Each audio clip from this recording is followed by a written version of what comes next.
Bonjour. Un président élu au son du canon, le pays sans débat démocratique, on y est. Et ce n'est pas entendre le président sortant faire lui-même l'apologie de son bilan et réinventer, décision après décision, son prétendu processus intellectuel pour le faire coller aux revirements successifs qu'il a été obligé de faire, qui change quoi que ce soit. Nous avons une élection présidentielle Potemkin. Tout est faux, tout est irréel, tout est illusion, et les Français devront se contenter de ce brouet insipide d'un président qui se croit sauveur et chef de guerre. L'histrion donneur de leçons est une fable à lui tout seul. Grenouille et bœuf, lion et rat, tortue et lièvre, et âne malade de la peste. Mais une fois élu, avec qui gouvernera-t-il? Les citoyens se laisseront-ils tromper une fois encore?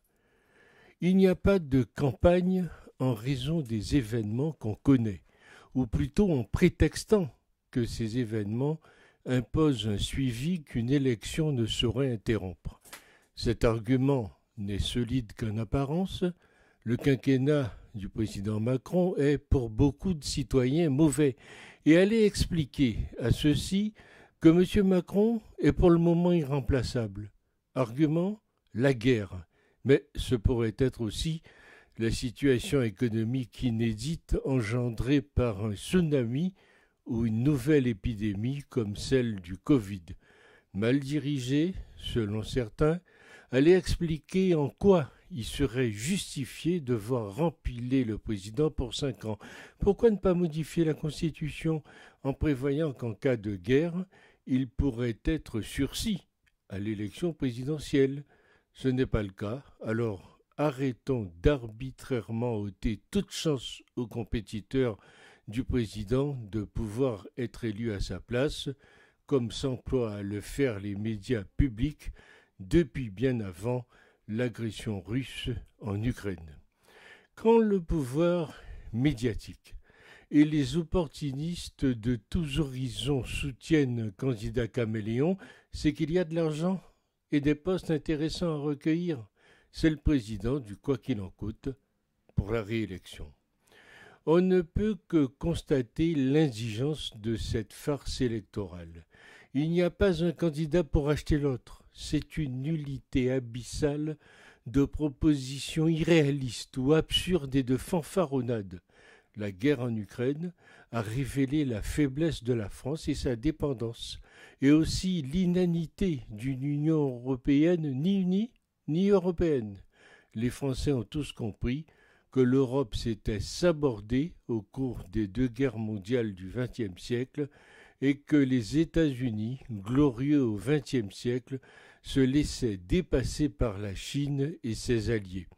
Poutine l'a bien compris, et nous contentons d'une illusion d'élection sans enjeu, notre déclin étant acté depuis longtemps? Sauf événement majeur, le résultat final de ces élections est déjà fixé, peut-être même déjà après le premier tour.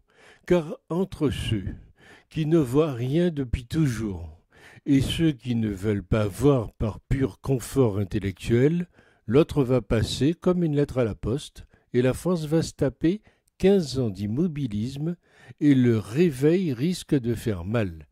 La France a reculé comme jamais et son intégrité historique, morale, civilisationnelle est largement entamée avec un président qui, en jouant la carte européenne, oublie le danger intérieur. Un mot sévit en particulier, la peur du Covid, peur de la guerre, peur de l'islam, peur du climat, peur de tout.